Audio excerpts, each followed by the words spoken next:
রাজ্যে এসআইআর এর শুনানি পর্বের শুরু থেকেই একাধিক অসঙ্গতি নিয়ে প্রথম থেকেই সরব হয়েছিল রাজ্যের শাসক দল তৃণমূল কংগ্রেস। দেশের জাতীয় নির্বাচন কমিশনার জ্ঞানেশ কুমারের সঙ্গে কথা বলে লজিক্যাল ডিসক্রিপেন্সি অর্থাৎ যুক্তিগ্রাহ্য অসঙ্গতি রয়েছে তাদের চিহ্নিত করে নামের তালিকা প্রকাশ এবং বিএলও 2-দের শুনানি কেন্দ্রে হাজির থাকতে দেওয়া সহ একাধিক দাবি জানায় তৃণমূলের সাধারণ সম্পাদক তথা অভিষেক ব্যানার্জি।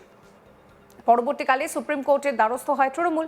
দেশের শীর্ষ আদালত তৃণমূলের বেশিরভাগ দাবি মেনে নিয়ে জানিয়ে দেয় যুক্তিগ্রাহ্য অসঙ্গতি রয়েছে, তাদের নামের তালিকা প্রকাশ করতে হবে। এমনকি শুনানিতে যে নথি দেওয়া হয়েছে সেই বিষয়ে রসিদ দেওয়ার ব্যাপারেও কমিশনকে নির্দেশ দেয় সুপ্রিম কোর্ট। এরই মধ্যে আবার নতুন একটি বিষয় সামনে এসেছে। অভিযোগ, রাজ্যে নিযুক্ত মাইক্রো অবজারভাররা নাকি ডিওদের ওপর চাপ দিয়ে লগ ইন করাচ্ছেন। জানা গিয়েছে 24শে জানুয়ারি দলীয় সাংসদ বিধায়ক বিএলএ 2-দের নিয়ে ভার্চুয়াল বৈঠক করেন অভিষেক ব্যানার্জি। এই বৈঠকে যোগ দিয়েছিলেন পঞ্চায়েত এবং পুরসভা স্তরের কর্মীরা। প্রায় লক্ষাধিক তৃণমূলের নেতা কর্মীরা তারা বৈঠকে ভার্চুয়ালি উপস্থিত ছিলেন। এই বৈঠকেই অভিষেক অভিযোগ করেন যে বাংলায় আসা মাইক্রো অবজারভাররা জেলা নির্বাচনী কর্মকর্তাদের কমিশনের অ্যাপে লগ ইন চাইছেন। ভিডিও কনফারেন্সের মাধ্যমে তাদের উপরে চাপ তৈরি করা হচ্ছে। এই বিষয়ে প্রমাণ নিয়ে আদালতে যাওয়ার হুঁশিয়ারিও দিয়েছেন অভিষেক ব্যানার্জি। এই নিয়ে আমার কলিগ রাহি হালদার একটি রিপোর্ট দিয়েছেন, সেই রিপোর্ট রইল আপনাদের জন্য। ডিইউদের তাদের কিন্তু লগ ইন আইডি চাইছে এবং মাইক্রো অবজারভাররা এবং এই নিয়েই কিন্তু একেবারে সরগরম হয়ে উঠেছে রাজ্য রাজনীতি। আমরা যেটা খবরের সংবাদ শিরোনামে এতদিন ধরে উঠে আসছে যে এসআইআর পর্ব, এবং সেই এসআইআর পর্বে কিন্তু একাধিক বিষয় নিয়ে কিন্তু একেবারে বাংলার যে রাজ্য রাজনীতি তা কিন্তু একেবারেই সরগরম হয়ে রয়েছে, তা বলাই বাহুল্য। এরই মধ্যে কিন্তু একাধিক ঘটনা ঘটে চলেছে, যেখানে হচ্ছে যে একেবারে দেখা যাচ্ছে যে এই সুপ্রিম কোর্টের দ্বারস্থ হয়েছিল তৃণমূল কংগ্রেস, এবং তারা সেখানে গিয়ে যে লজিক্যাল ডিসক্রিপেন্সির যে কথা উঠেছিল সেই তা নিয়ে কিন্তু তারা প্রশ্ন তুলেছিলেন, এবং পরবর্তীতে কিন্তু সুপ্রিম কোর্ট তারা কিন্তু নির্দেশ দিয়েছে যে লজিক্যাল ডিসক্রিপেন্সির তালিকা প্রকাশ করতে হবে। এরই মধ্যে একাধিক বিষয় যেটা মূলত যেটা বলা হচ্ছিল, যারা বয়স্ক মানুষজন তারা এসআইআর এর লাইনে গিয়ে শুনানির লাইনে গিয়ে দাঁড়িয়ে অসুস্থ হয়ে পড়ছেন, বা তাদেরকে বারবার হয়রানির শিকার হতে হচ্ছে। বার্ধক্যজনিত যাদের একটু বয়স বেশি তারা কিভাবে সেখানে পৌঁছাবেন সেই নিয়ে কিন্তু একাধিক প্রশ্ন উঠতে শুরু হয়েছিল, এবং সেই প্রশ্ন ওঠাতেই কিন্তু যেটা বলা হয়েছিল যে শুধুমাত্র শুনানি কেন্দ্রে সশরীরে পৌঁছাতে হবে যার শুনানি রয়েছে এমনটা নয়, তার সঙ্গে কিন্তু তাকে সাহায্যকারী হিসেবে তার বন্ধু, পরিবারের লোকজন, এমনকি বিএলওরাও যেতে পারবেন, এমনটা কিন্তু বলা হয়েছিল। কিন্তু তার পরবর্তীতে যেটা দেখা গেল যে অভিষেক বন্দ্যোপাধ্যায় তিনি গতকাল একটি বৈঠক করেছেন, এবং সেই বৈঠকের পর তিনি কিন্তু কার্যত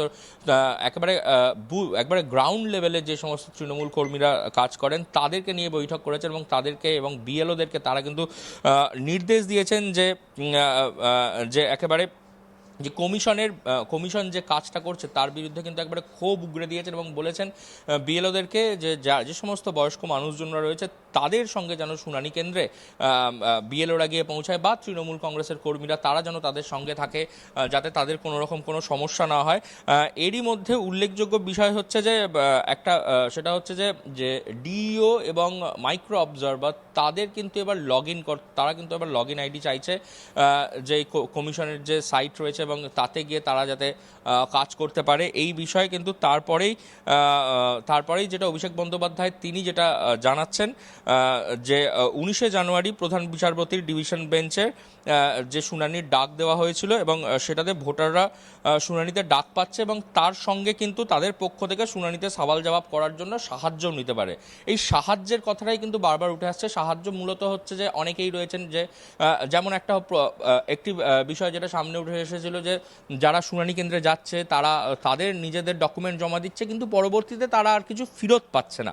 মানে ফেরত বলতে তাদেরকে কোনো রকম প্রমাণস্বরূপ কিছু দেওয়া হচ্ছে না, সেই কারণে একটা রিসিপ্ট কপি দেওয়ার একটা কথা উঠেছিল, এবং তাকে কিন্তু একেবারে মান্যতা দিয়েছিল হচ্ছে সুপ্রিম কোর্ট, এবং সেই মান্যতা দেওয়ার পর কিন্তু রিসিপ্ট কপি দেওয়ার যে কথা সেই রিসিপ্ট কপি দেওয়ার কথা উঠে আসে, এবং পরবর্তীতে সেকেন্ড ইন কমান্ড তিনি বাংলায় মাইক্রো অবজারভার এবং জেলা নির্বাচনী কর্তা যারা রয়েছেন বা ডিওদের কমিশন অ্যাপে লগ ইন চাইছেন, এবং এইরকম বিষয় একটি সামনে উঠে আসে, এবং ভিডিও কনফারেন্সের মাধ্যমে তাদের ওপরে চাপ তৈরি করার চেষ্টা হচ্ছে। এই নিয়েও কিন্তু এরকম কিন্তু বলছেন কিন্তু অভিষেক বন্দ্যোপাধ্যায়, এবং তিনি যেটা বলছেন যে এই ডিও বা মাইক্রো অবজারভার যারা রয়েছেন তাদের পক্ষ থেকেও কিন্তু একেবারে প্রমাণ নথি সংগ্রহ করে আবারও কিন্তু আদালতের দ্বারস্থ হতে পারেন অভিষেক বন্দ্যোপাধ্যায় এবং তৃণমূল কংগ্রেস, এমনটা কিন্তু হুঁশিয়ারি দিচ্ছে। এর আগেই আমরা দেখেছি অভিষেক বন্দ্যোপাধ্যায় তিনি তার জনসভা থেকে একেবারে বলছিলেন যে আজ আমরা কোর্টে জিতেছি, পরের দিন আমরা ভোটে জিতব,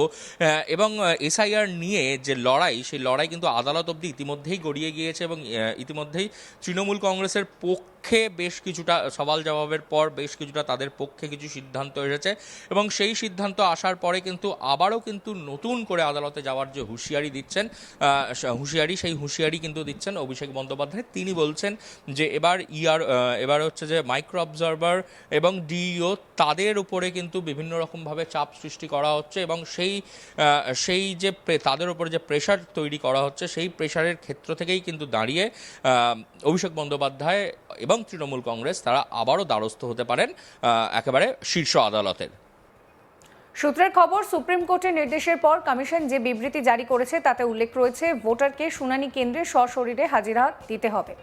কমিশনের এই নির্দেশকে চ্যালেঞ্জ করে আদালতে যাওয়ার হুঁশিয়ারি দিয়েছেন অভিষেক। তার মতে যারা সশরীরে যেতে পারবেন না তারা অথরাইজড লেটার দেবেন যাতে যেতে পারেন BLA 2।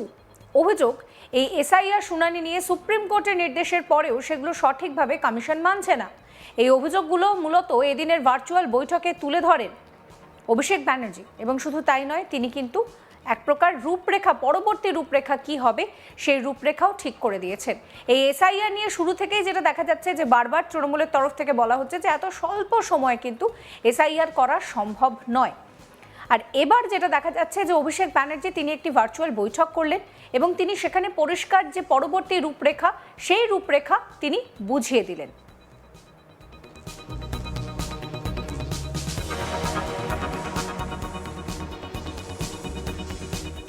দেশের শীর্ষ আদালত তৃণমূলের বেশিরভাগ দাবি মেনে নিয়ে জানিয়ে দেয় যে যুক্তিগ্রাহ্য অসঙ্গতি রয়েছে যে সমস্ত ভোটারের, তাদের নামের তালিকা প্রকাশ করতে হবে। এমনকি শুনানিতে যে নথি দেওয়া হয়েছে সেই বিষয়ে রসিদ দেওয়ার ব্যাপারেও কমিশনকে নির্দেশ দেয় সুপ্রিম কোর্ট।